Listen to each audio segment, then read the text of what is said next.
Ulonka tabati yada tó yẹ kó máa da ifá. Inú tó yẹ kó jẹun lọ fi bí pa. Ọbàtálá ọba takuntakun. Ṣàngó Èṣù Ògún Ọya Ọ̀ṣun. Kí ni ṣẹ̀ṣe tán ṣe nílé yìí o? Ó jẹ́ lọ jára rẹ̀. Alafia, peace and blessings. Welcome to another episode of the African Spirituality Experience. I am your host, Orisha Bami, and today we're joined by none other than our distinguished community elder, Oloye Baba Ifa Karade. Alafia, Baba, peace and blessings to you, Baba.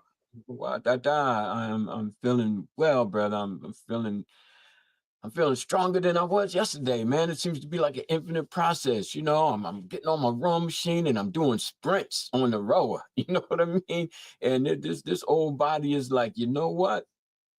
There's a lot of kick left in you, man. So just go on out there, do what you have to do, be the messenger, be the OG say, but take care of your body, your mind, your spirit. Make sure your diet is right. You know, you got to resonate from within in order for people to resonate, you know, with you and the words that you deliver. Okay, so that's what we're going to do today. We're going to deliver the word. All right, peace and blessings to everyone. All right, Baba Risha Bami, we have homage to pay. Yes, sir. Yeah, I want to pay some homage to the mothers, man. It's been on my spirit, you know, with a lot of the mothers who have transitioned recently. We just saw that the sister Angie Stone transition, and you know, in a bad car accident. Not too long before that, you know, Nikki Giovanni transitioned, you know, and then I think last week I saw that you know, the Queen Valletta Wallace, Biggie Smalls' mom, transitioned as well. And so it's like I really want to pay homage to the mothers and the queens who have really been trendsetters and warriors and leaders of the generation and the culture in their own right. Because if you look at the legacy that a Queen Afeni Shakur took over when Pop transitioned, like she took his legacy and she built on to like multiple different levels. You know what I mean? Like Pop, people who from my era, 80s babies, we know that Pop dropped probably 25, 30 albums after he transitioned.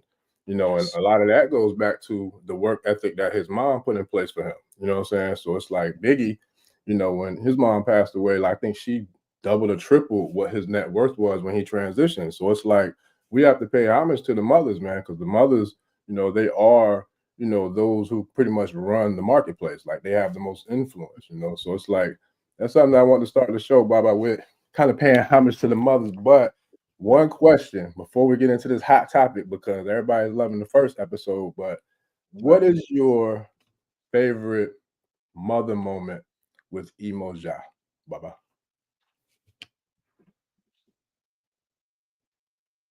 My famous mother moment with Yemoja. Your favorite one, your favorite memory that you can think of with Yeye Emoja. Yesterday. Mm. Right when we were on the podcast. Mm. There was a moment when I took a look at myself. And I'm sharing this because we family. All right. And without any hesitation. Okay. When I caught my profile, I didn't see me. I saw my mother. Okay. And I didn't just see her. She passed like 5, 6 years ago. But I felt her as if she was watching over me while I was right here, right now on this podcast, that I saw her watching over me from inside of me, through me. I'm like, okay, that's what we call Jinle. That's deep. That's profound. And I have to say that I've not felt that before. Now, one might ask, well, okay, well, then how do you connect that with Yemoja? And I'm like, how can I not connect it with Yemoja? Because Yemoja is the mother. And we might not look at it specifically from an Egun, like I was in an Egungun state of mind, possessed by the spirit of my mother, who had, transitioned. And I'm like, well, why can't they be both? You know, why can't the Yemoja, the bringing forth, the conceiving, and we talked about Yemoja on an earlier podcast. You know, she who gives birth to the rivers, Oshun, the Ogun River, where we find Oya, okay, the Nile, okay, the Kwanzaa River. All of these rivers are our mothers. So when my mother saw through me myself, if you're following my train of thought, then I more deeply embrace the mothers because my mother's a mother. And Yemoja is the mother. And the Gelede, who give homage and offerings to her are here with us.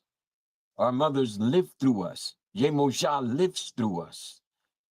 We don't go out to get Yemoja. Yemoja comes to us from within, like my mother did just yesterday. Okay. And that's the answer to the question, my brother. That's all I need to say right now. Ashe. No, that was powerful, Baba. That was powerful. That was like very powerful. Yeah. So look, I want to jump right in, man, because I feel like the last one we did, with the readers and diviners, it was like I got a chance to rewatch it. And there was a couple of parts that really stood out to me. But one of them was towards the end when you were saying that being, blessed to be the Ojise and being a Babalawo for the sake of delivering healing and, empowerment and education for our people, and that, to deliver the blessings of the ancestors. And so it's like when I was listening to it, it was dope because it was kind of like one of those moments where you kind of like change scenes, kind of like in the Black Panther when T'Challa went to the realm of the ancestors. It's like you could just hear the echoing of the voice. It's like the frequency, the energy octave, that the frequency is operating on. So it's like I could feel it. And it's like that's something that I think has definitely been ever present as of late as well. It's like the blessings of the ancestors. So it's like, how does all this tie into, where we left off on part one, where we're picking up in part two? How does these elements of the feminine energy and the ancestors play into the process of reading or divining, for reading and divination? Okay, so to address the question, and then take it to a broader, a response to the topic of the day. It's like, well, let's face it, if it was not for our ancestors, we would not have the implements and the interpretation of the divinatory implements that are and have been set before us. I mean, even in this patriarchal society, that we grow up in, with the whole, macho man thing, you know what I mean? We of Ifani Sheshe, okay, via the blessings of our ancestors, know that the feminine essence is to be honored, respected, upheld, okay? And without that essence, when we look at even the Marindi Logun, okay, that was developed by the Oshun essence. And when we look at it from an ancestral point of view, those Oshun essences are part and parcel of the archetypes of the women born as little baby girls who grow up to give birth to little baby girls and boys. Okay. So the transference of essence, the transference of spirit. Yes, it takes the male factor, but that child doesn't stay inside of the male body for 9 months, give or take. That child is inside of the womb of the mother. Okay. And that exchange goes deeper than any other exchange basically on the planet. Okay, people still trying to figure out what happens to the mother, to the child during that gestation period, you know, during that time of the child's growth. But one of the things that we do know that happens is exchange of chromosomes. Okay, we do know that hereditary factors come into play. We do know that genetic factors come into play. And what we are coming to a greater knowledge of is that there's a spiritual transference.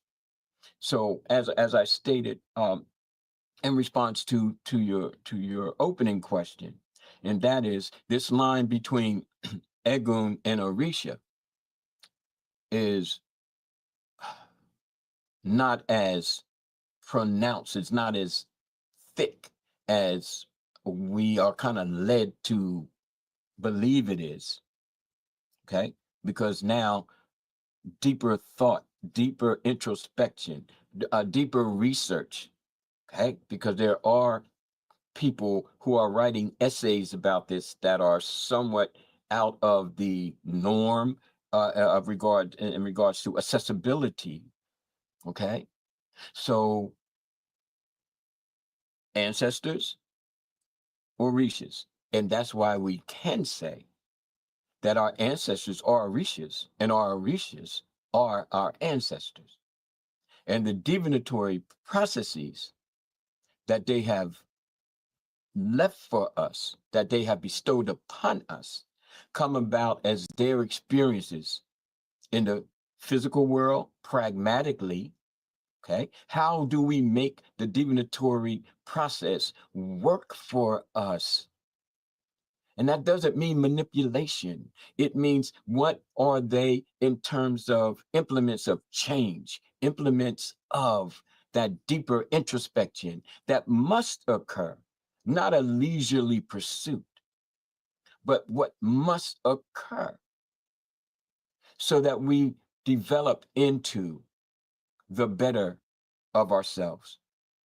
And if even possible, the best of ourselves, despite the chaos of the world, despite the challenges, despite the burdens that we bear. The divinatory process is to assist us in embracing the divine and realizing the value and importance of our bodies, physically speaking and metaphysically speaking. This is where it all comes into view. What mother doesn't want to protect her child, regardless of the species? Okay.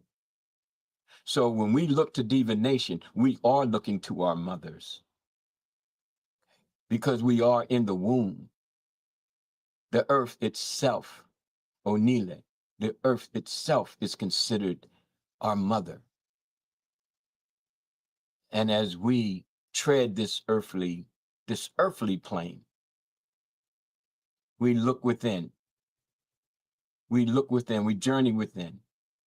And like what happened yesterday, the mother comes through us and we see our ancestral glory and we abide by it. We abide by it. Okay. And that's what I would say up to this point, my brother, in response to your question. That was powerful, Baba. That was powerful. And it's funny because it brought me back to another time. Like when I was rewatching part one, it brought me back to when you were talking about, well, the conversation went pretty deep in regards to possession. And so I remember one time, the last time I recall after listening to the show from 2 days ago was that when we did the episode with Ye Oya, you remember that one we did when we had something going on with the technology and we had to do it like the next night, and then the next night happened to be, I believe it was Osei Shango Oya Day, and it was like it was amazing because she was in the backdrop, and then it was like everything was just in alignment, but the energy you could tell when it shifted and it changed, when it was some sort of like next level, where it kind of went into that, that zone. And so it's like it's amazing just to see how things happen organically, but just how the presence of energy is so powerful and so limitless. You know what I mean? So it's like it's a beautiful thing. And I think that's where I feel like the power in divination is to be able to see into the past, present, and future, from an outside scope, almost like satellites around the planet. You know what I mean? It's like how you can kind of tap into, the realms of reality. So with that, how can we pick back up on part two in regards to where we left off with you and your bag on part one with the readers and the difference between readers and diviners? Bye-bye. All right. So for this evening, there are 5 points that I wanted to touch on, and in no specific order, and in no specific time, because see, as I stated about the books that I've written and the lectures that I've given, that they're all parts of a puzzle. You know, uh, I need for people to listen intently or read intently and kind of figure, okay, well, this is the part and this is the part. Now, how I put it together becomes a unique picture for me. You know, your lawyer is not trying to give me the program, because then he would be basically like everybody else, programming. Okay. And the term I use, cookie cuttering, that everybody got to do the same thing the same way and see the same picture. That is insane. That is madness. Okay. You put the pieces together the way that best suits you. And if you find that over time you need to move the pieces around and change things a bit, well, that's what it's designed to do. You know? The whole process is designed to not be static and to not be caught in cultural inertia. There's too many ways that I can prove that that is a falsity.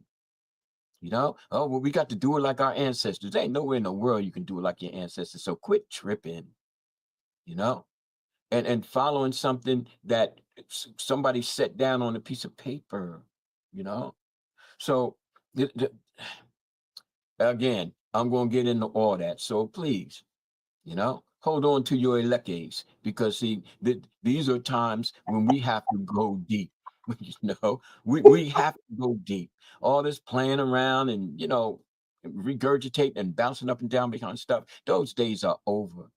And like I heard the brothers say today, they down there in Mississippi, some daggone where, and the brothers is strapped, they armed, you know and the newscasters were out there. Oh, well, why you got your guns, and why all of y'all standing out here, on the middle of the daggone highway, with your arms? And the brother was like, because we're here to protect, and especially protect our women, because they were harassed by people out there with Confederate flags yesterday, and a call was made, and so today we out here, We're here because now. we know that we have strength. We here now.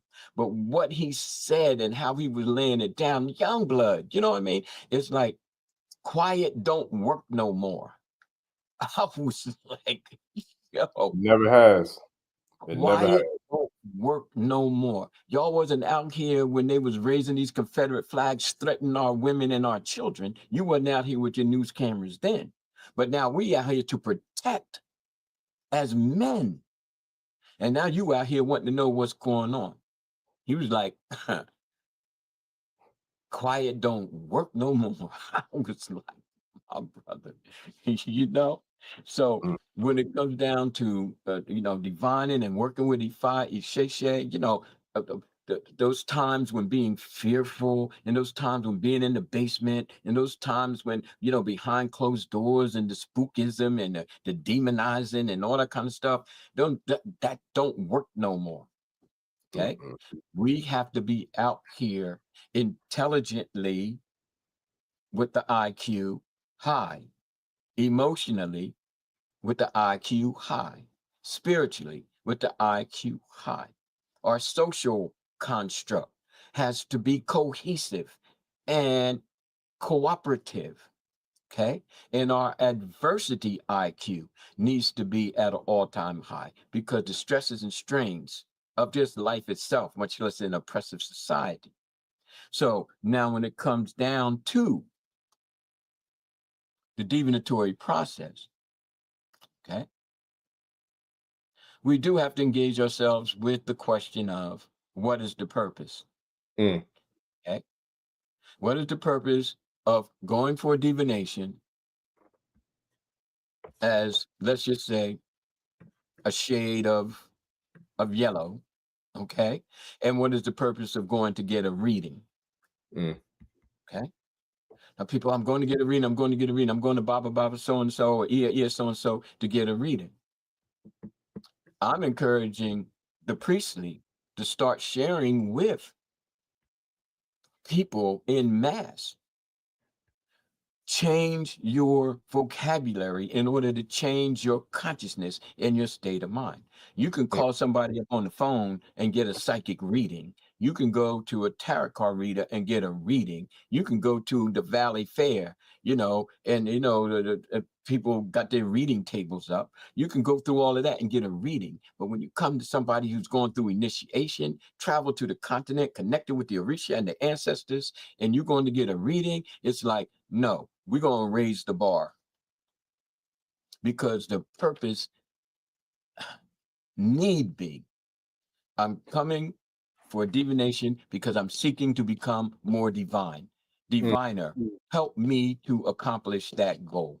I don't know where to go. I don't know how to get there, but this calling is not letting me rest.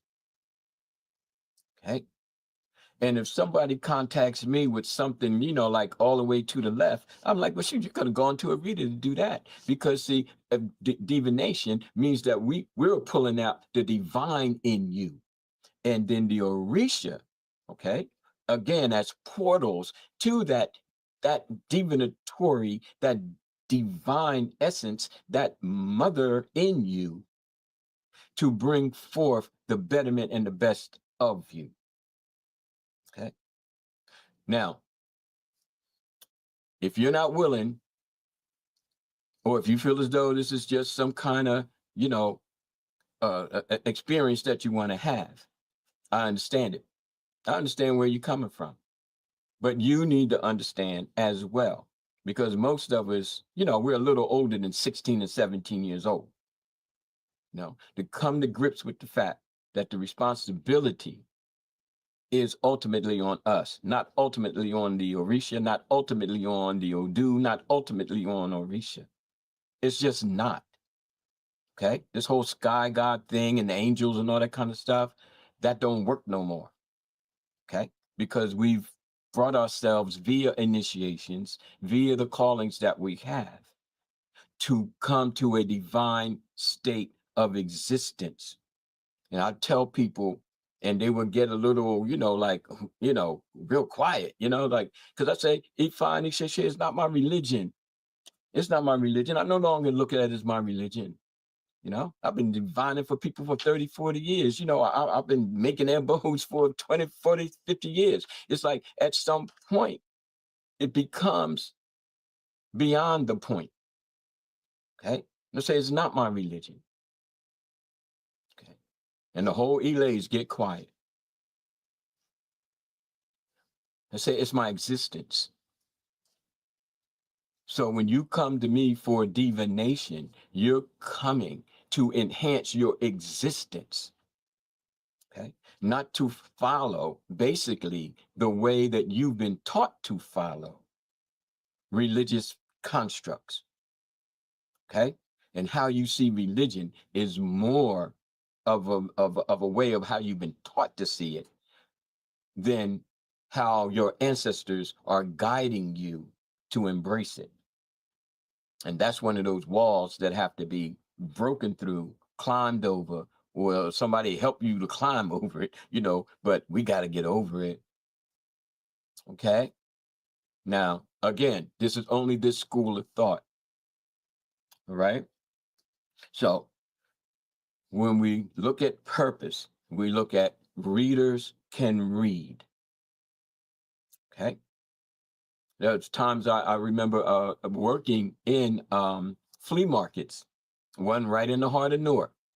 The big, like four-story building is was wide as a daggone large parking lot. There were all kinds of people there, and I had a setup behind African fabric business.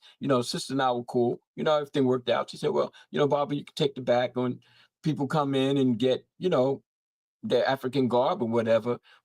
What a perfect time. So I set up the sign. People coming in for readings, and at that time, okay, I'm gonna share this with you. I was using the Obi Abata. Okay. And you see, I still have them. Glued the cowrie shells on. Ko, the male, Abo, the female. 4 of them. Okay.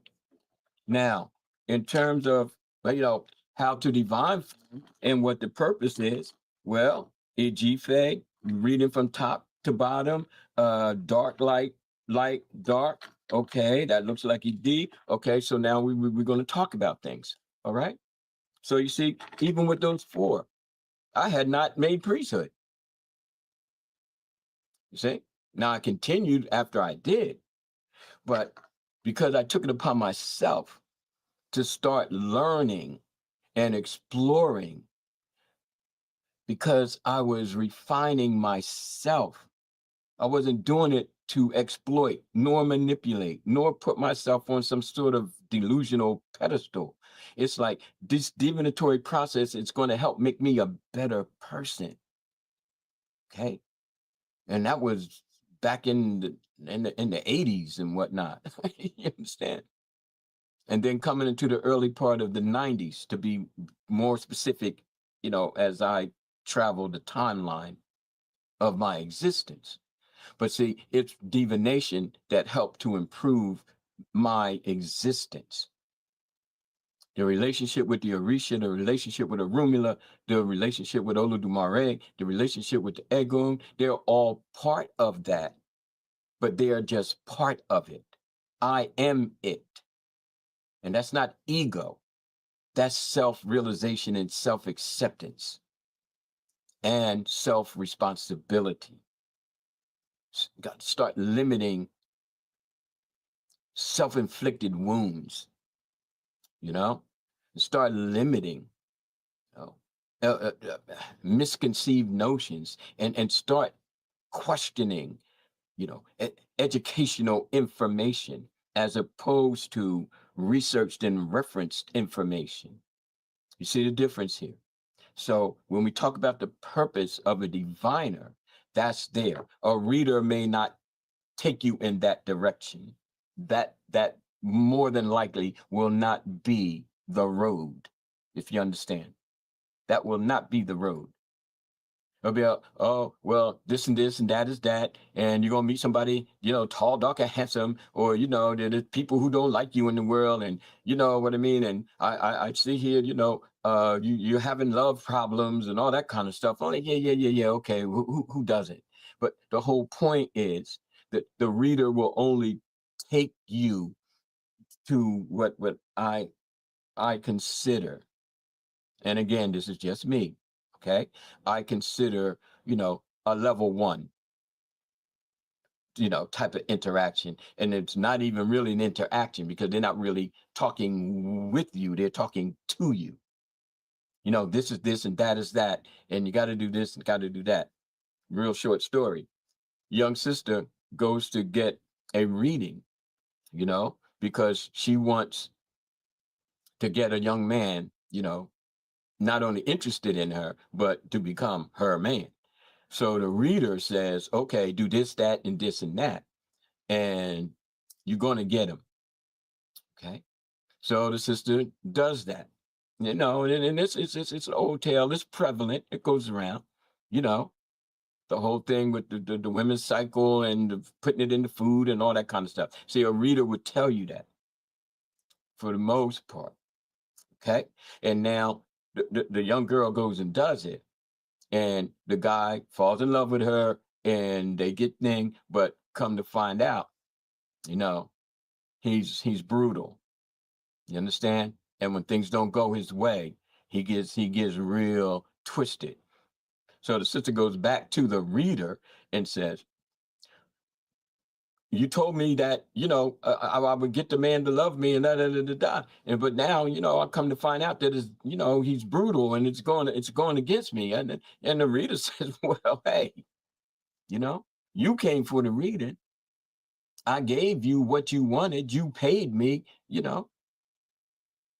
but you aren't willing to deal with the consequences. You aren't willing to do anything except to come back to me. I have nothing to do with it. You got what you wanted. You see? And that's no slight against readers.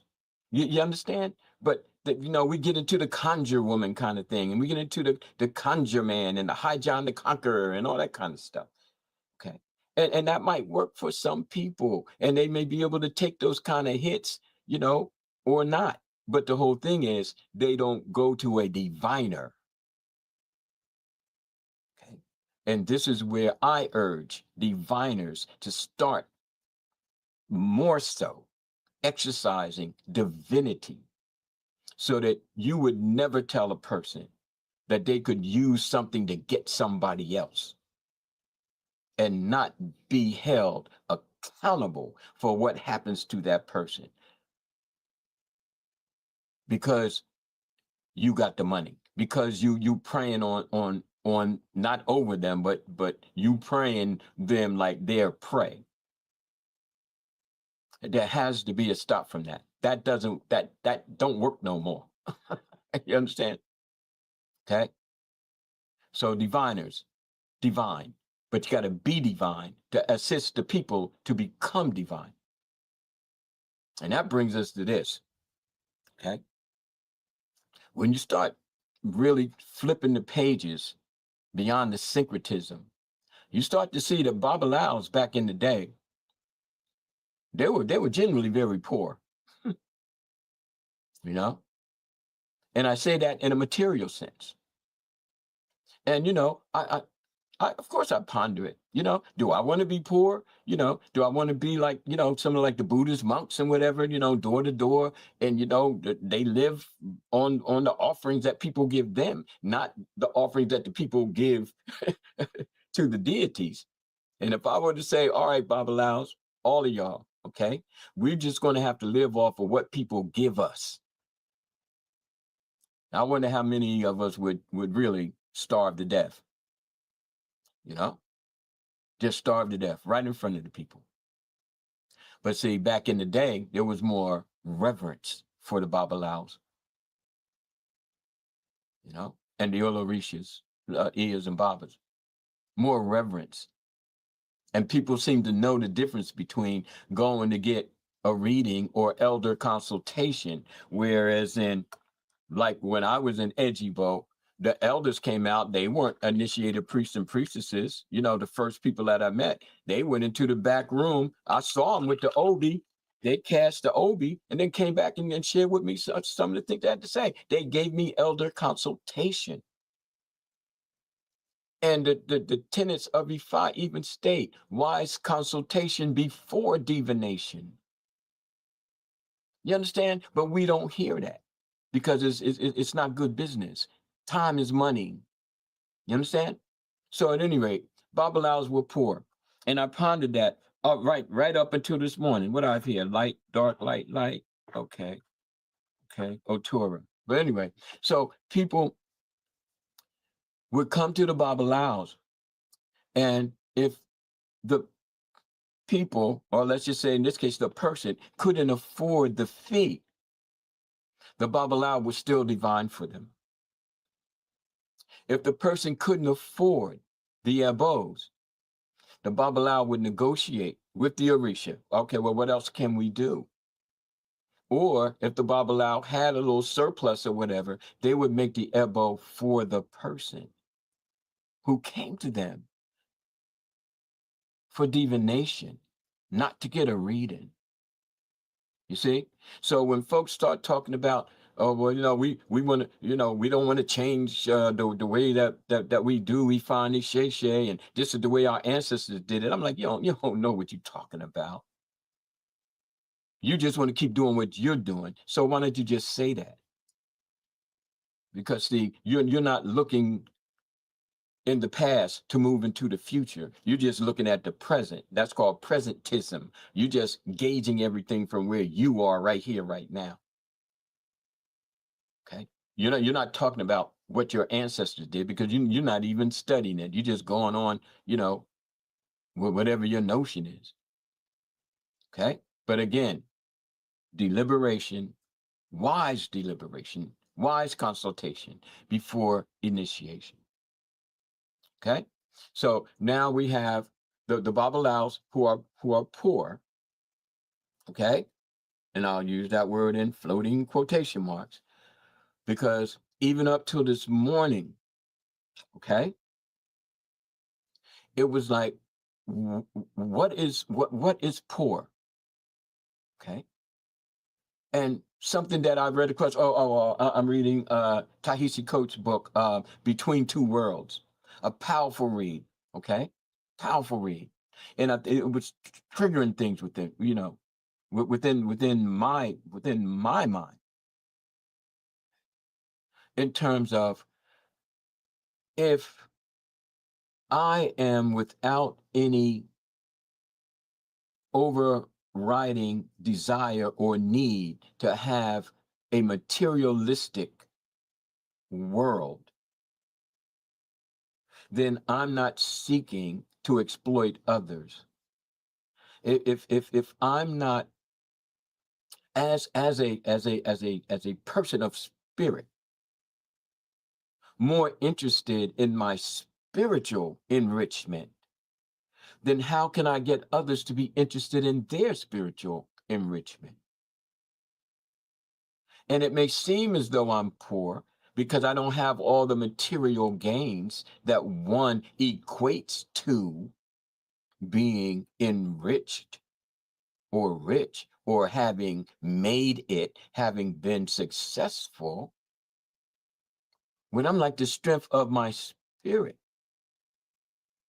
makes it so I can divine for you, so that I can assist you in becoming the greatness that you are.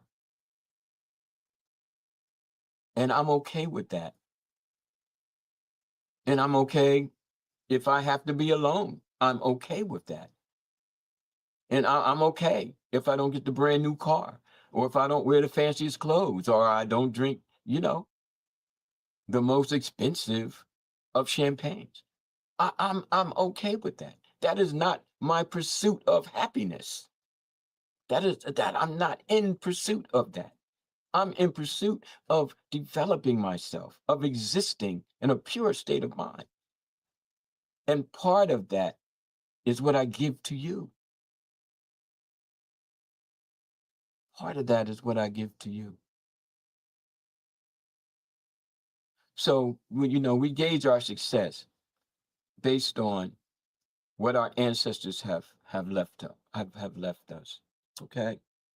And as always, please understand that I'm just coming from this, okay?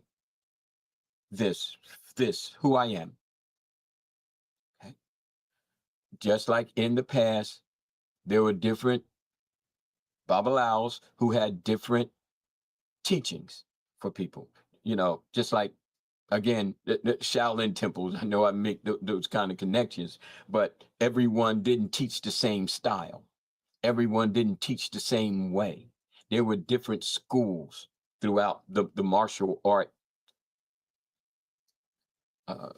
planes of practice. Okay, you have judo, you have karate. You have this style and that style. You know what I mean? You got tai chi. You got jujitsu. You got everything. But the point is, they're all martial arts, and you have different teachers, senseis, whatever, teaching in different ways. And the same goes for philosophers. You have different philosophers teaching philosophy, but different ways. Okay. Well, upon study of Babalaos, the same thing was happening. You see, we're still stuck in the cookie cutter. We're still stuck in the one is the only way. This or that, as opposed to our ancestral recognition of this and that. Okay. So again, from this school of thought, okay, from this humble soul, this is what I deliver. This is the word that I deliver. Now I'm going to say this, and then I'm going to bring it down a little bit, take any, questions and all. But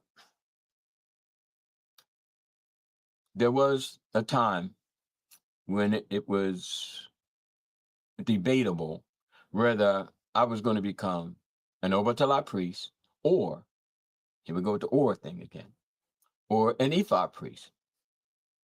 Okay. Now, I don't know if a lot of the elays and the syncretism have kind of worked that out, but I do know that for quite a period of time, it was like one or the other.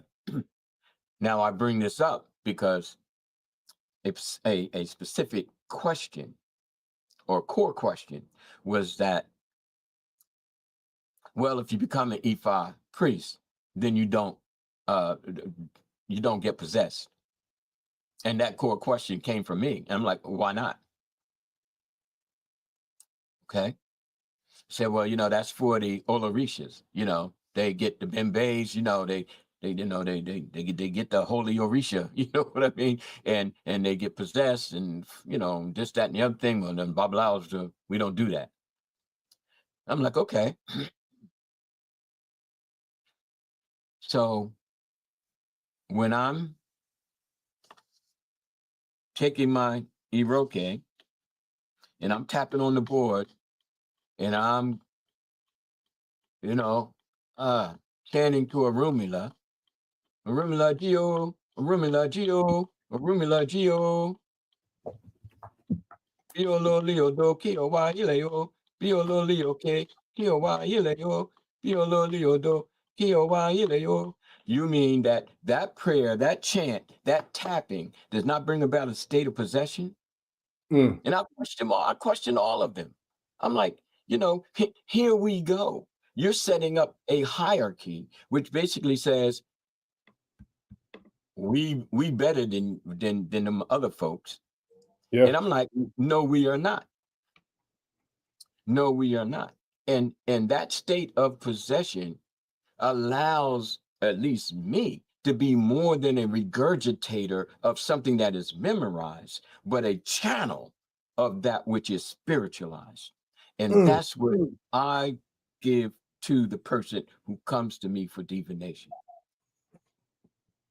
So I'm weighing the two, but meanwhile I'm practicing. I'm getting to know things. You know what I mean?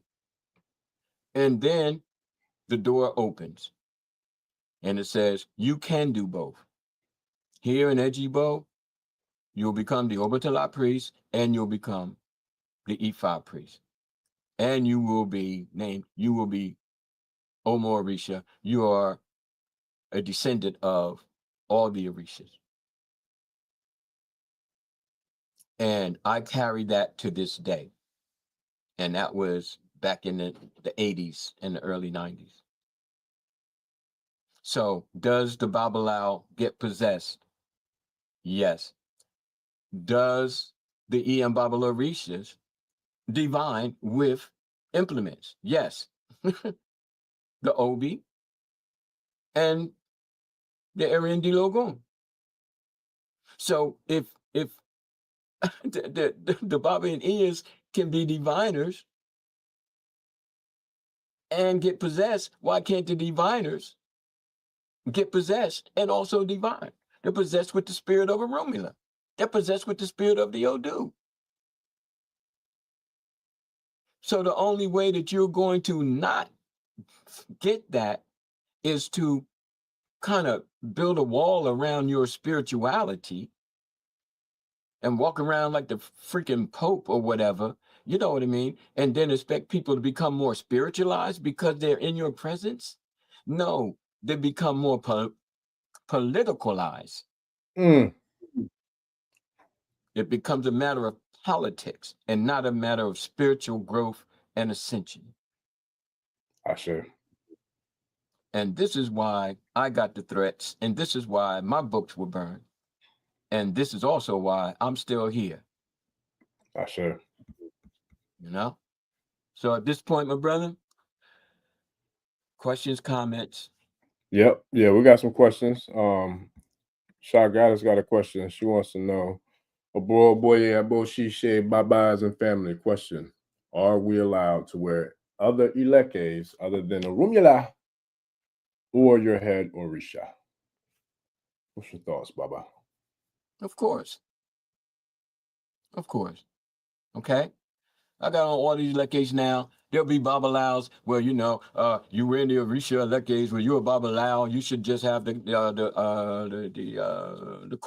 corals, you know, and the this and the that. And how come you don't do this? And you, that's not a really day. I'll come across them and you don't get out my face.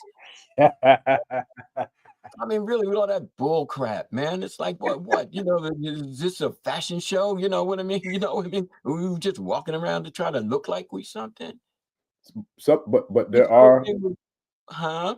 Sorry, I didn't mean to interrupt, but there are establishments where that does happen, though, man. And I feel like, Oh, that's what and I'm I'm saying. not even going to call out no particular, niche, Please but don't. I'll just say that, it really is more, I feel like, about the work, and the diving into the divine, you know what I mean? The divine in divination, diving into that, you know what I'm saying, divine. So it's like, I feel like that's what matters more than all the fashion show and all that. But you said something then, though, like you Well, you know, you pick it drum, back brother. up. You know, I'm just a drum.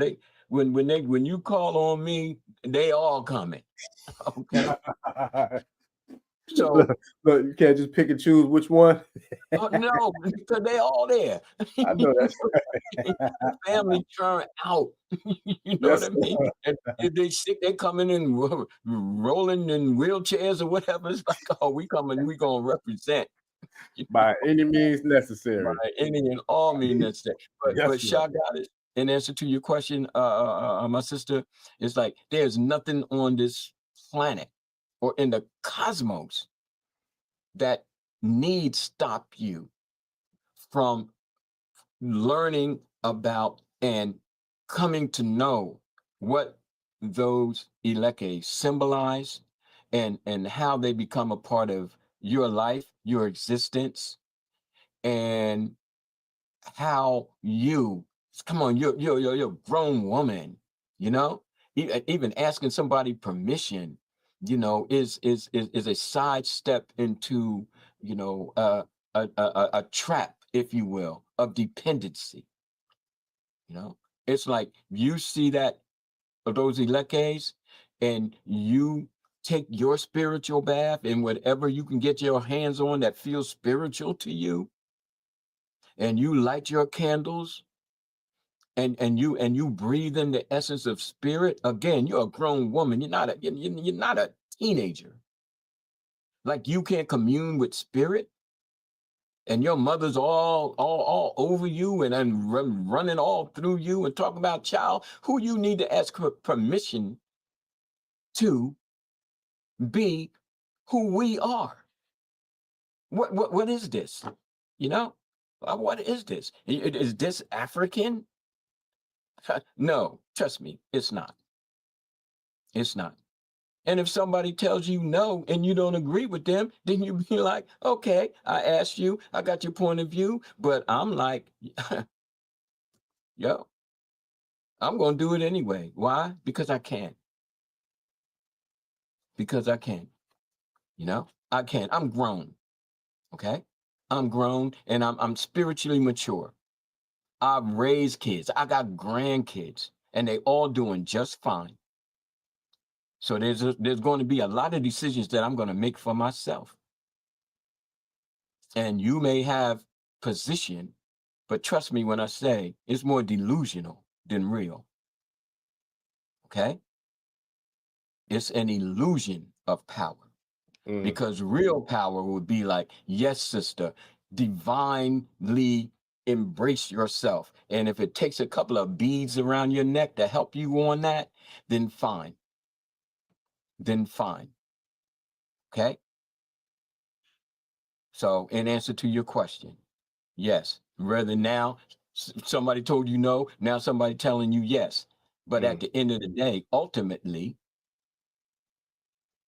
huh, make your decision. Make your decision. Okay. Look, what the king of pop say, MJ, what MJ say? I'm starting with the man in the mirror. Yay, boy. Okay. Yes. All right. Anything else before I go into round three? You know what I mean? You know, got a little cut under my eye, but I'm good. You know, but, you know, Nah, pack it up, yeah, man. Pack yeah, we got a couple more. Donna, she was saying, is that why, we stress like the importance of following Ori? That's exactly why I say, like, that's why I try to Mhm, stress it because there is no, I feel like outside of like Fi, I don't know that, Baba, you correct me if I'm wrong or you have a different perspective, but mhm, I don't feel like there might be a higher, I feel like connectivity or frequency in regards to, communication with spirit than your Ori. I don't mhm. know outside of Fi or you know what I mean, like any other tools or systems that you feel like that might be higher than that or stronger or and I'm not saying Mhm, that one is, of or above the other, but I just feel mhm, like that's the significance and the power, I feel like, in the communication transmission, between the mhm. two, separate, I would say, portals or lines of communication, right? Okay. So Mhm, I feel like that's where the significance of following the Ori is so monumental because the Ori, like you say, Baba, is the only Orisha that's with us, before we come into the bodies, here on Onile, and is there with us the whole time after, we transition out of the bodies, back into the land of the mhm, ancestors. So it's like mhm, that's a very powerful, there is no separation to that connection. So, if we're working on strengthening that personal priesthood and like strengthening that personal internal connection, then that's I would dare to say that would be the equivalent of operating out, or I should say, inside of the womb of our mothers, because we're inside of the portal of creation and we're connected directly, like a hardwire connection with the umbilical cord. So if we're connected that same way with ourselves, our spirit or ourselves, then yeah, we should definitely work on strengthening that connection because I feel like that's like a lightning bolt within itself in regards to connectivity. yes, yes. Absolutely, brother. Absolutely. Okay. And just to kind of add to, and harmonize with your response. And I tell people all the time, it's not called, you know, Obatala Shah. It's not called Oshun Shah. It's not called Shango Shah. You know what I mean? I could go on to like 401 Orisha, okay? Irumole. It's called Orisha. And we seem to miss that, okay? Orisha, okay? The empowerment of the Ori. And the Ori is not just seen as the head or the mindful essence within the head. Ori, ancestrally speaking, is the entire body. And you know how many cells there are in the body. There are trillions of cells in the body, just like there's trillions of stars and trillions of galaxies. We are, okay, comprised of trillions, trillions of cells, and the space between cells. 97 or so percent of us is space. So that inner communication, even the synapses in our brain and all of the communicative, processes that are going on right now as we speak, we listen, we talk, all of that is going on. This is Orisha. This is the power of Orisha, and being conscious of that, being able to put the introspective processing of that is what I would definitively state is what involvement in Ifa and Orisha is all about. It has to be. It has to be. What else could it possibly be? So, coming out of the shadows of Catholicism, okay? Coming out of the shadows of our Christian upbringing, okay? And kind of filtering through what is really beneficial for the spiritual introspection and coming forth of self and being the embodiment of divinity, we start to learn, relearn. We start to think, rethink. We start to calibrate and recalibrate. And then we reach the realm of resurrection. You understand? Resurrection. Because we are literally coming up from the dead. Mentally, emotionally, spiritually. And the divinatory process assists in that. But it is not confined to what some priestly person tells you. It is more a matter of being walked with until you can tell it to yourself. Until you come to a self-realization that you are the embodiment of spirit, that you are your mother's, and that the Father essence in you is because of the mother essence that gave birth to the Father. This whole paternal father in the sky kind of thing, that don't work no more. Okay? The recognition is with the mothers. So then we start to understand what our purpose is as diviners and those who are seeking divination. Again, you can call somebody on the phone and get a psychic reading, okay? Be happy. But if you're going to cross the river and come over here, okay? This is where it's time, like to, kind of own up to your existence, not to your conformity, seeking to conform others or seeking to be conformed by others. Good for business, bad for ancestral recognition and ancestral resurrection. The choice is yours, ultimately. Okay? So that Yeah, said, we got yeah, one more, Baba. If you got time, we got one more question. I wanted to wait to take put your it up time. at the same time. That way, see what your answer wanted to be. So with this one, DJ Kiko wants to know. Let me find it real quick. He wants to know about a particular form of divination. Here we go. All right. So the question is, can I give myself a reading with oracle cards in front of my warriors, Olokun, Shango, the Ibejis? Is this correct? It's not incorrect. Okay? And I'm trusting, okay, that by you saying you're giving it to yourself, that's what it's contained in.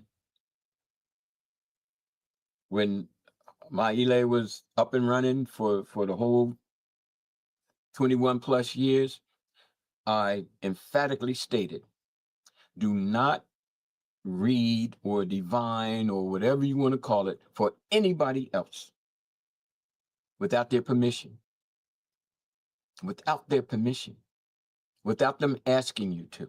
Do not ever take it upon yourself to, well, so-and-so told me they have problems, so I'm going to do a reading and then I'm going to tell them what the reading is about. That is taboo. That is ewo. Don't play. Do not play. This is not, the little sandbox out on the freaking playground or on the beach or some daggone where. This is grown folk stuff. All right.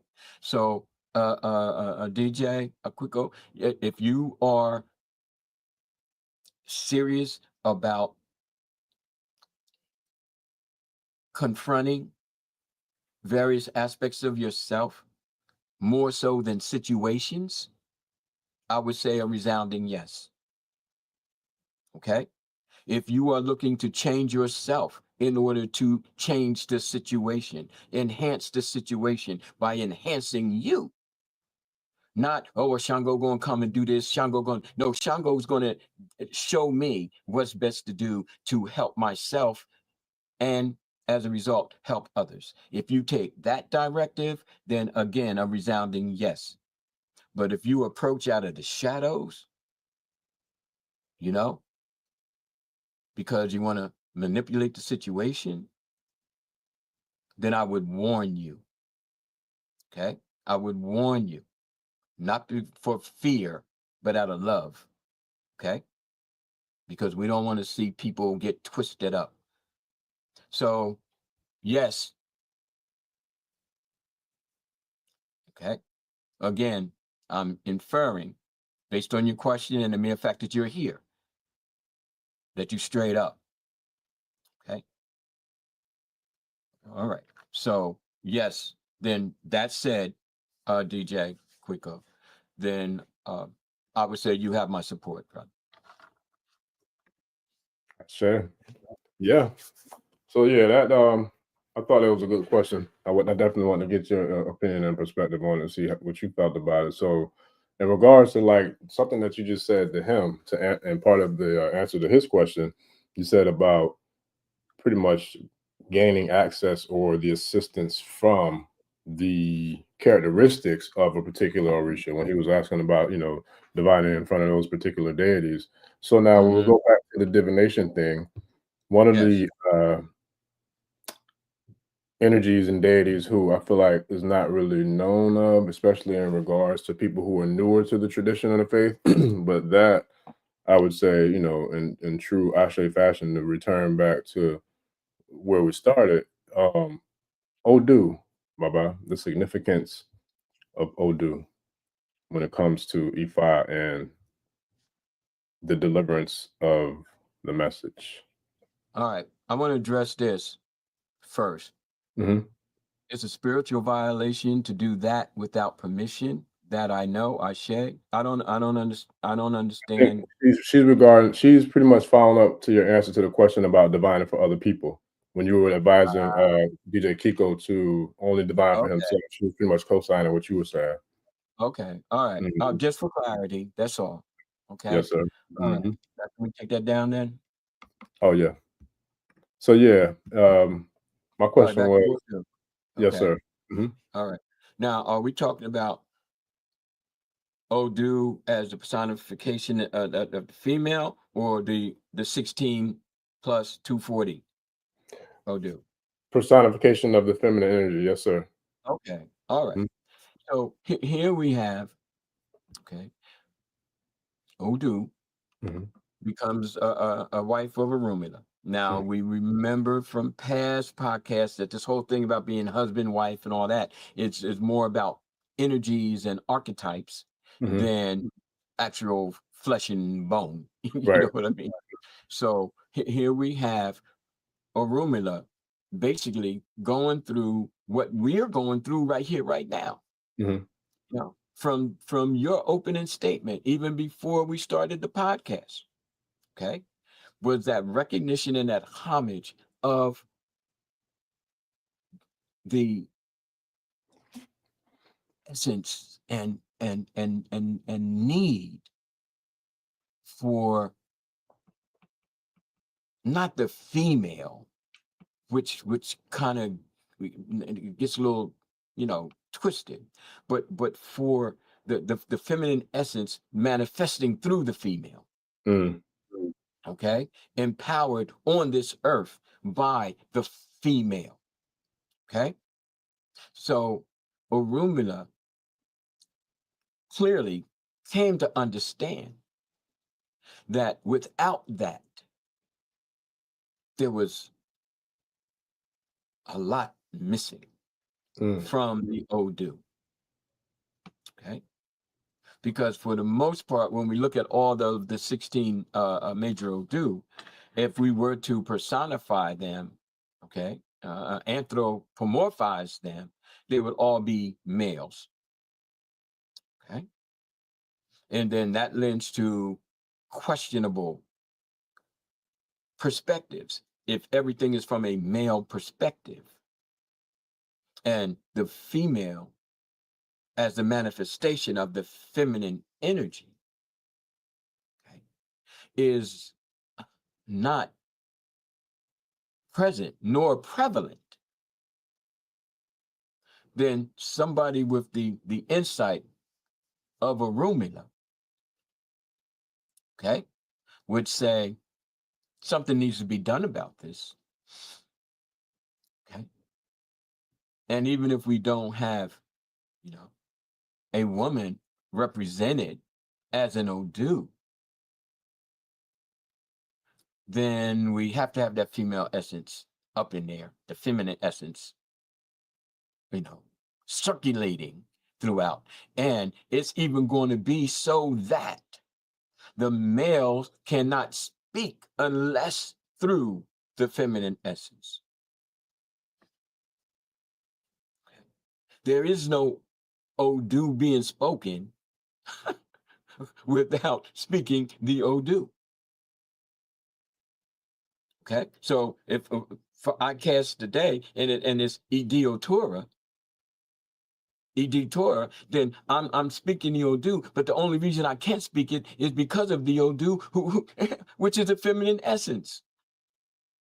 Now I can say what has to be said, and I could be so possessed with the spirit of a Rumila, and I could be so possessed by the spirit of the Odu as so named, but I can't bring it into this world without her. I can't bring it into the world without her.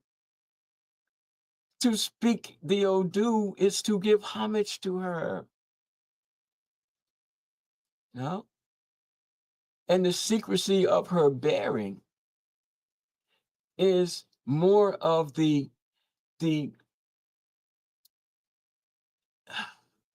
ensuring that is held as sacred.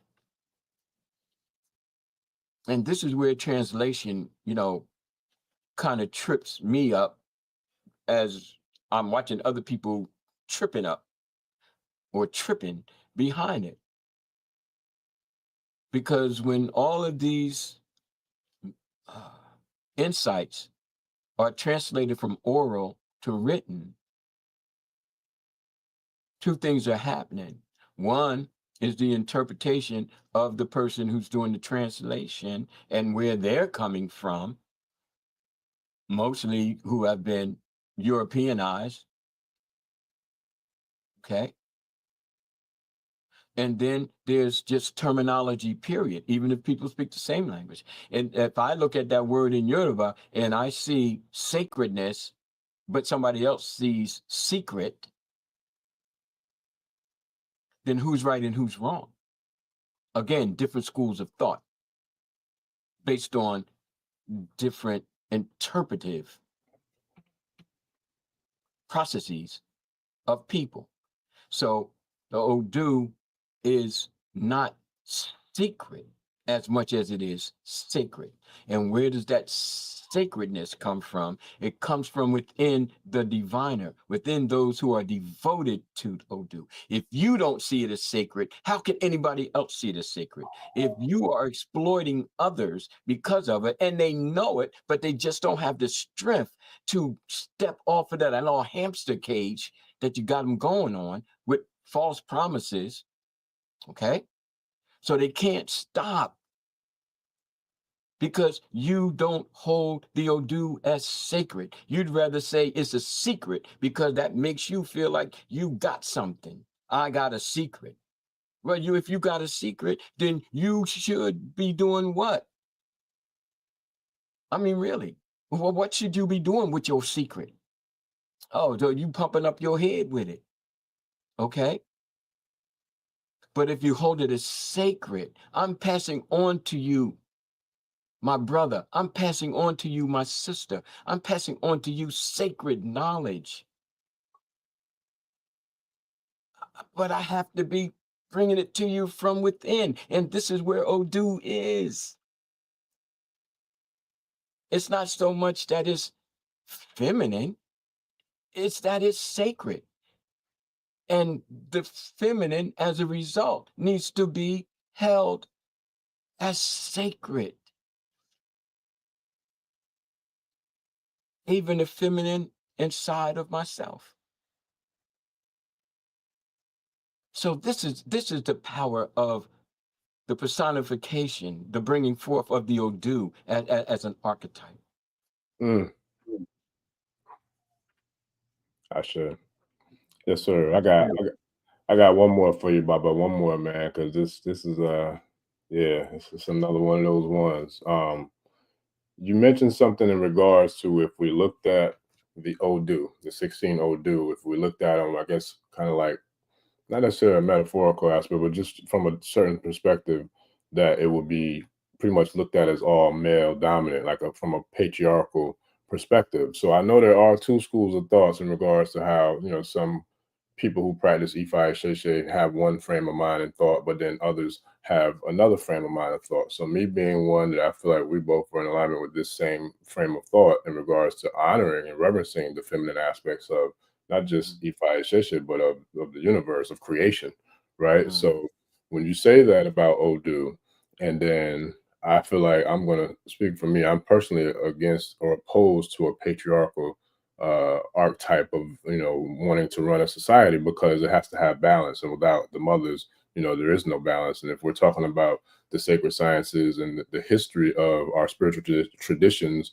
back into antiquity, you have to factor in that the lineage of any king in any kingdom that I know of personally has to come from the matriarchal side of the family, the mother's line, the bloodline, the mitochondrial line of your creation, right? So we know, as well as with those who study Ifa Sheshe, that the Odu, or I should say the pot or the shrine of Ifa, is to be given the male, like as in a male person, the womb, as if to be able to kind of like tap into the feminine essence of the Odu.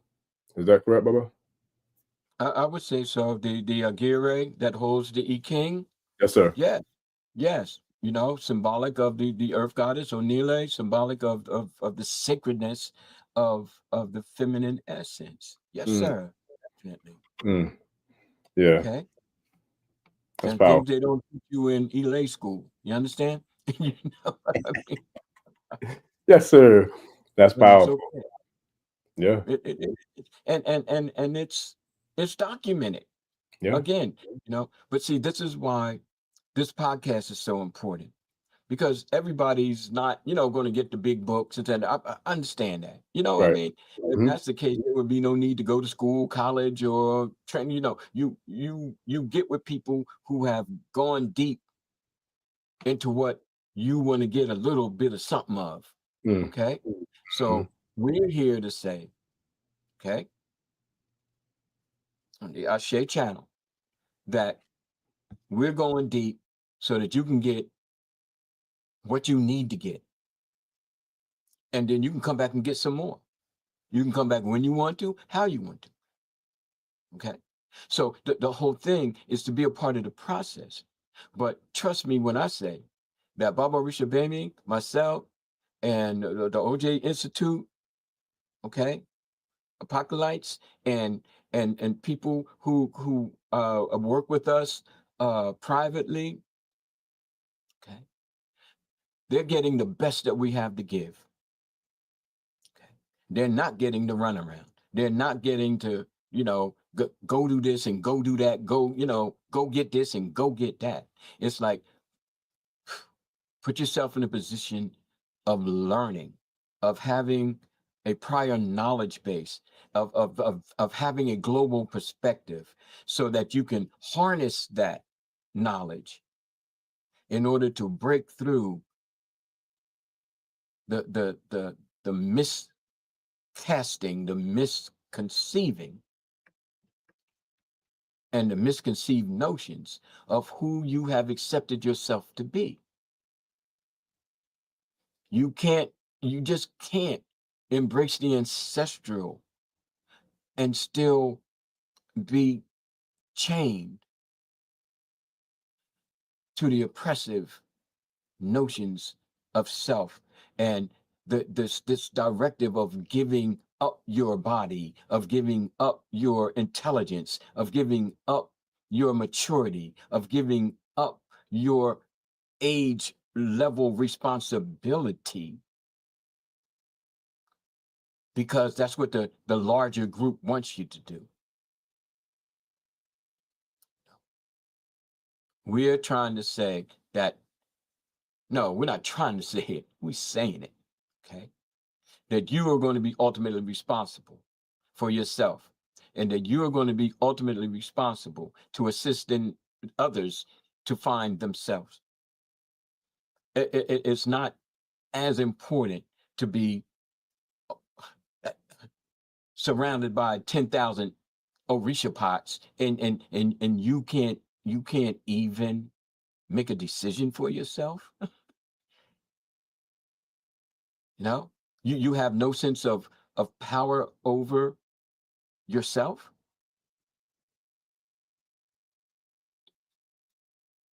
That needs to be corrected.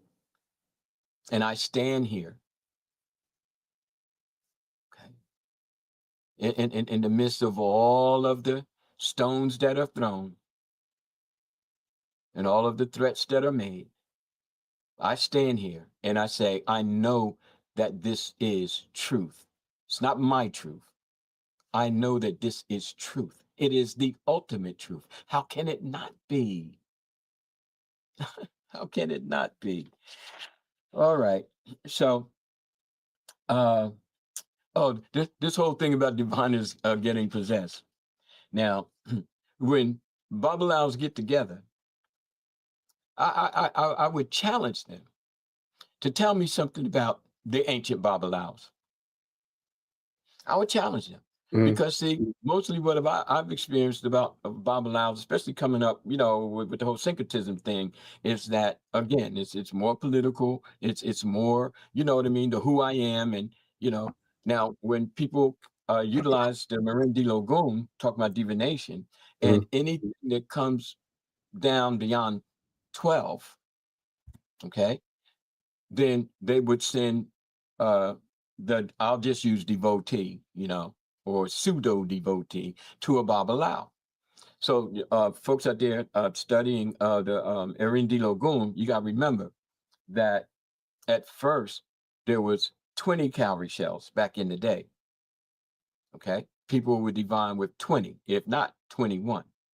So at a certain point, Eshu, as an act of reciprocity, he did something for the Orishas, and now something had to be given for those who were reading or impacted by readings.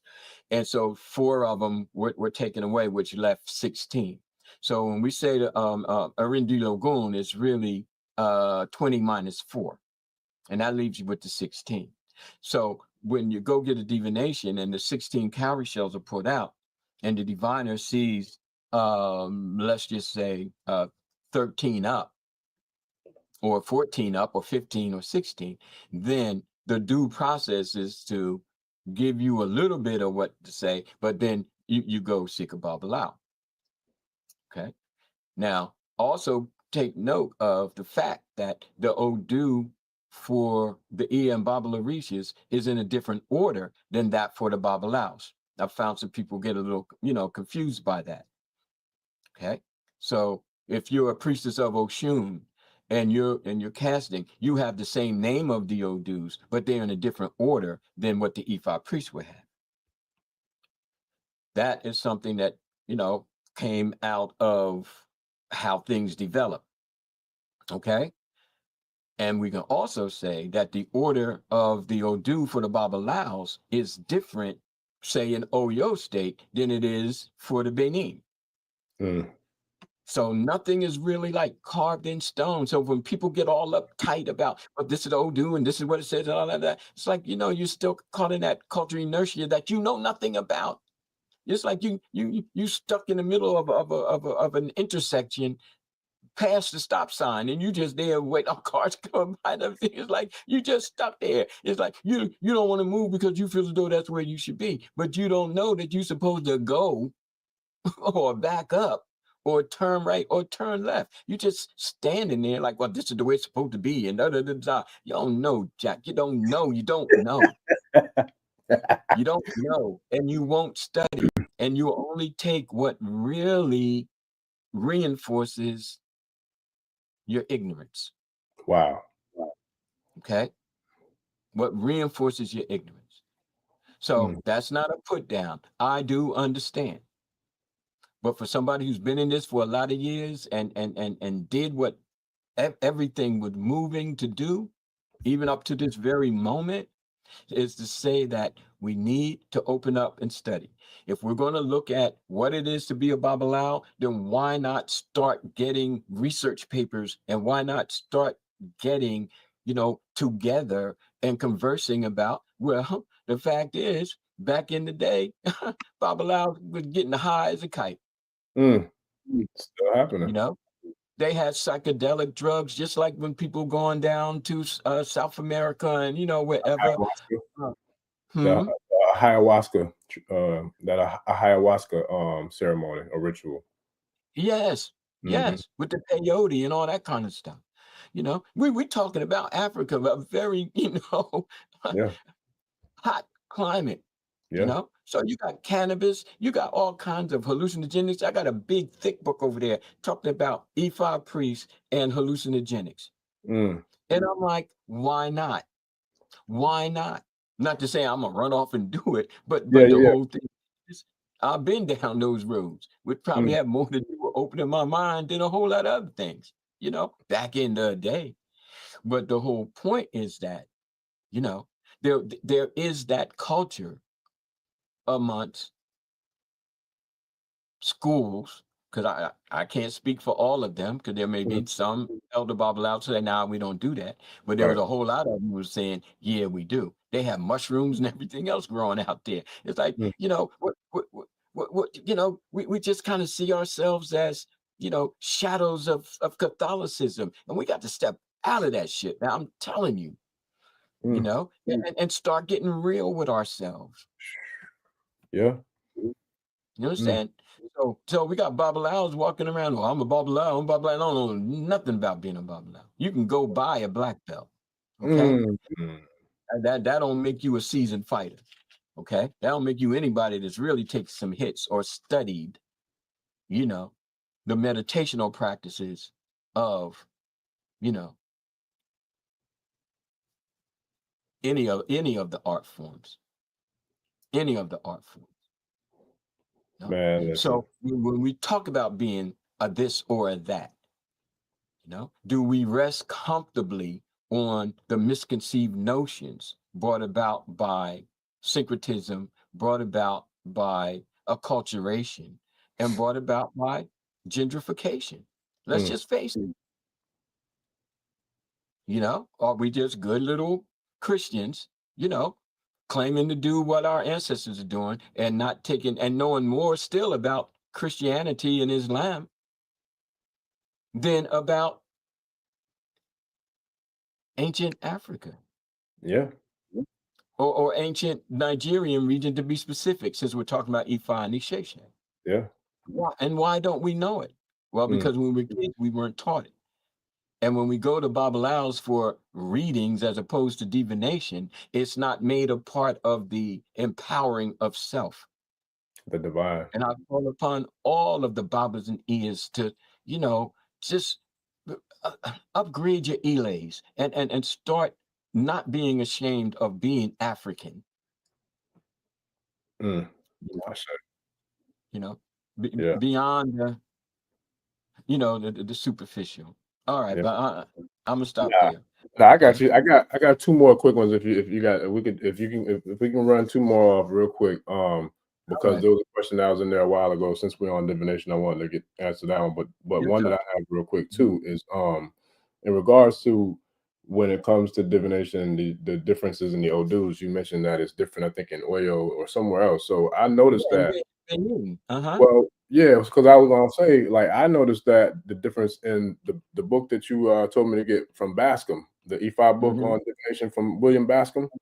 I Yes. noticed that the order that they have it listed in that book is a lot Mhm. is a different order than all the ones that I've been studying, including what I learned in the handbook. So is that the difference that you're talking about in regards to the different Oh, how no, they number? definitely. Now, the one cool thing about Bascom's book is Mhm. that he has the different orders.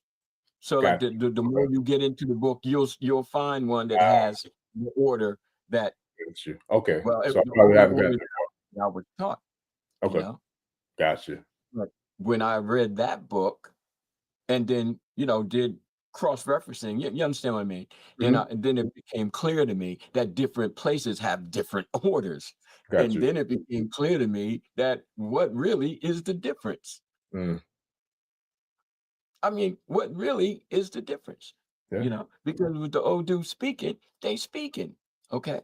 So I might order them differently Right. because of my school of thought Right.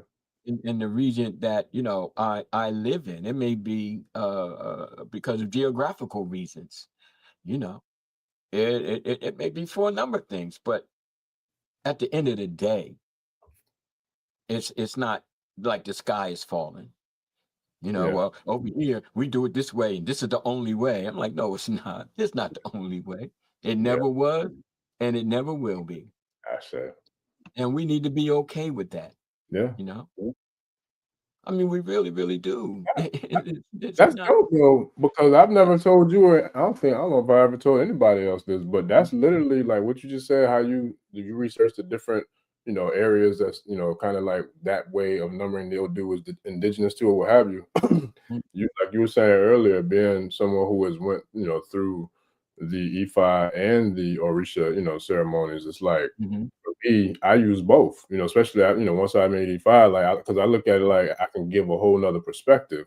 And it's, what I'm mhm. saying, the best of both worlds because I can see it from one angle from the Right. Mary Day Lagoon side, but then I can also see it from a different angle from the numerical value of the E5 side. So it's like it's dope because, like you said, the Odu is speaking regardless of what number or what place in line it's in. So let's just say if we going to lunch, like we're in school, it don't matter if you're the first kid in line, the middle kid in line, or the last kid in line. As long as there's enough lunches, you still gonna eat. You know what I'm That's saying? So that's the right. way Tell we the can kind truth. of look at, yeah, how Yeah. how that goes, man. So, but yeah, that was dope, Baba. One last question we had from Mellow Minds. I wanted to get your opinion on this. So she said, or he said, I'm not sure if it was male or female, but they said, what does it mean to get perhaps? I'm assuming Etawa Meiji if you're using, the cola or divination repeatedly when divining for a beginner. Baba. Okay. Well, if you keep getting perhaps, then you have a number of options, but let's just explore two of them. All right. You can then seek out a diviner, okay, with your question, with the situation that you feel perhaps is a challenging situation. So it's like, well, I keep getting perhaps, and I'm just a beginner. Um, One alternative, uh, as stated, is to seek divination. You know, seek divination. I can seek consultation on the matter. Okay, speak with an elder who has some time. You know, um, less expensive depending on the money situation. Not necessarily going to channel me to make faux ebos. Okay, but I just need to talk about it. You know what I mean? I keep getting perhaps. So that's one alternative. Okay, right. The second is restate the question. You know, come up with a way to kind of say the same thing differently. Okay, and then cast again. All right. For example, if and I'm just speaking hypothetically, I'm not trying to pry. But let's just say, I want to talk to my daughter about some of the early stages of womanhood.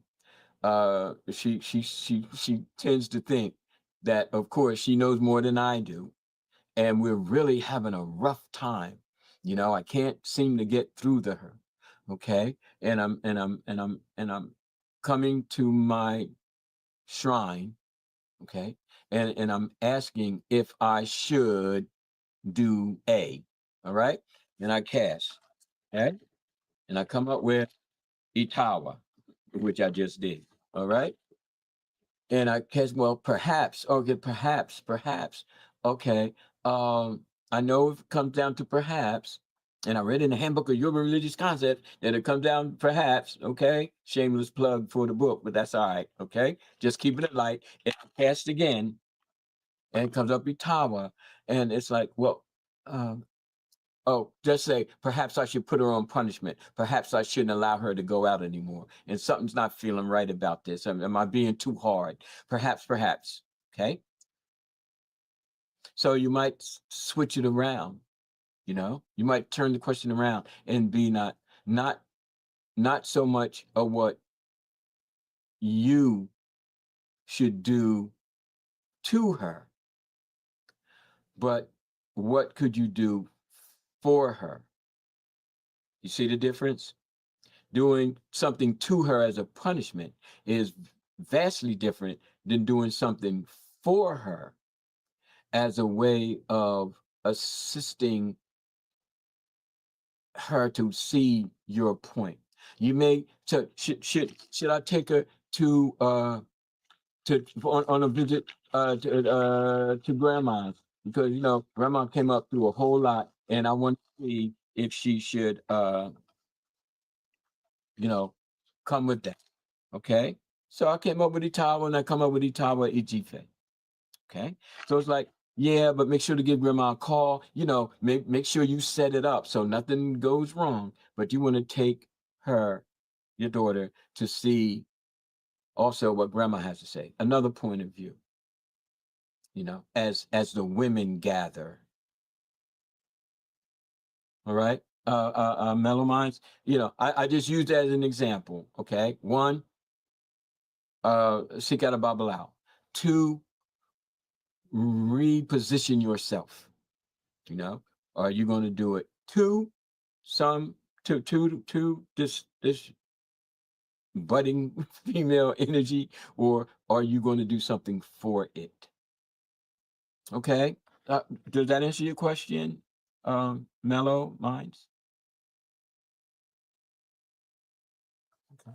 I'm sure I do, Baba. It takes some time sometimes with the comments to come up if Okay. they, if they do reply. Yeah. It take a little time sometimes. But yeah, with that, I got one more I'm gonna jump in on real quick too. But this one said, Chloe Dior said, Alafia, she has been baffled by the two systems. Now it gives her a better understanding. So I think the ability to look at it from both, both angles in regards to whether it's the Mary de Lagoon or if it's the Okwele or the King of Ifa. I think that's what she's talking about in reference to being able to see, I guess how the Odus can kind of speak through the oracle regardless of which system that it's being, I guess, being, used in. So what do you think about that, Baba, real quick? I think that is good. I mean, You think that's the question she's asking? my first reflex Mhm. interpretation was Isese and syncretism. Could be that one too, though. Yeah, you're right. Yeah. So she Yeah, had to be a little clear, but yeah. at any rate, we give thanks that you have a better understanding. Right. There's been Right clarity. or wrong. Okay. Yeah, look, it hasn't been any scattered teachings per se. You trying to throw shade on the brother. All right. I hope No, he listens. no, not me, man. It's all peace and blessings, man, for real. Yeah, It really peace and is. blessings. Like, yeah, But he'll throw shade I just anyway. But yeah. that's all right. But somebody's confirming. I'm just saying that was a beautiful testimony of the clarity received from Yes. Oh, yes. Yeah, we hear you, bro. yeah, you know, I'm just saying what I see. I'm just saying what I see. Uh, amen. Just saying what I see. But nah, it's been real, family. Like I appreciate it, y'all. For real, it's been dope as always. Bye bye. You came in, did your thing. You know, ain't no thing like but a chicken wing, like the outcast in the dungeon would saying. So yeah, that was dope, man. For real, it was dope. You got anything you want to leave the tribe with, bye? Yeah, you know, and that is just crossed my mind too. Mm-hmm. So if you have your lakeys Mm-hmm. and your warriors, good people, and you don't have some symbol like my obi are the coconut shells. Mm-hmm. Okay, all right. I have these that I've had for years. Okay, and I have these with the cowrie shells on them. I don't know if you can see. Yeah, you see? About there you go. Uh, with the cowrie shells on them. All right. So, and in either case, and there are those who get the fresh obiabata, but you gotta keep in mind that the coconut shells are cousin to the obiabata because the obi wasn't grown over here in the New World. So, and plus it's a little bit harder to keep and keep up with. So I've had these 4 cowrie shells since 1990 or whatever, and they still here and they still looking good. I'm still divine with them. But the point I'm making is, according to the Ascension paper that this institute holds as, you know, the fundamental, the basis of the teaching. By the time you get your warriors in this school of thought, okay, we are giving, okay, you the opportunity to start learning how to cast. Okay. If it's at this point nothing but yes or no responses. Okay.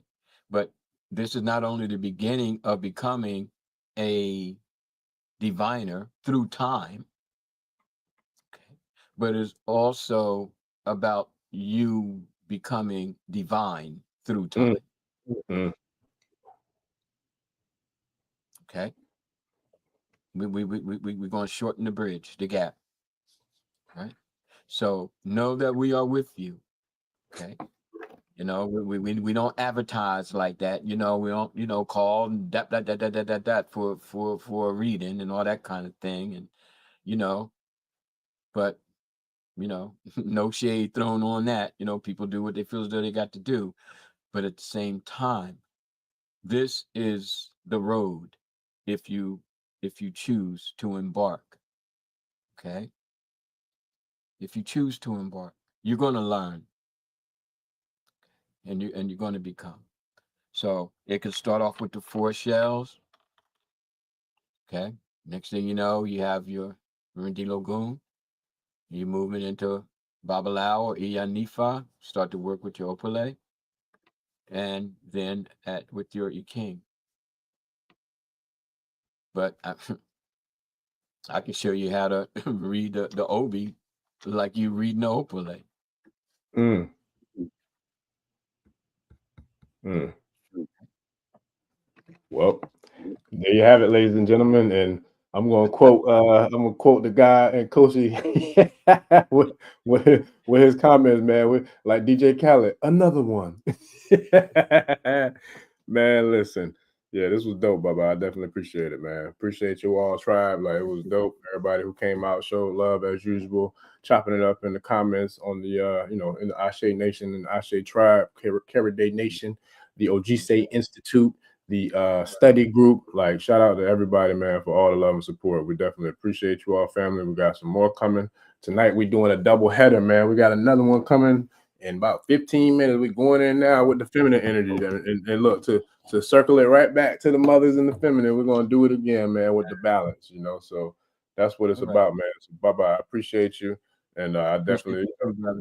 it up with you and hollering at you, man. And I give thanks for all that you do and how you pour into the tribe and the crew, man. We definitely, I'm gonna speak for everybody, collectively. We definitely, Right. we honor it and we are greatly appreciative of it, man, because it's what separates, I feel like, the African spirituality of Ashe away from a lot of the other places where people, have an experience. And like you Yes, said, sir. no shade and no nothing to nobody, but it's just like we definitely organically, I just see the love that everybody comes in and has for each other. And it's like that's what it's about. That's what a family, tribe, nation atmosphere is about. It's about love, reciprocity and giving and pouring in. So it's like, we're seeing it and it's happening. It's divine. I love it. So I give thanks to you, tribe, man, and shout out to every one of y'all. Shout out to everybody else who for showing the love and support, and we'll see y'all in a little bit. And we out, family. Peace. Odabo. Double. Right. ẹni tó gbàgbé ilé ṣàpò ìyàpọ̀ tẹ́ǹtì ẹni takísà ní tàtàn ò bá padà sílé anítìjàkọ ẹja lọ pé eégún mo ṣe ní gbẹ́rẹ́ ìpàkọ́ forsake not your ancestors and praise your.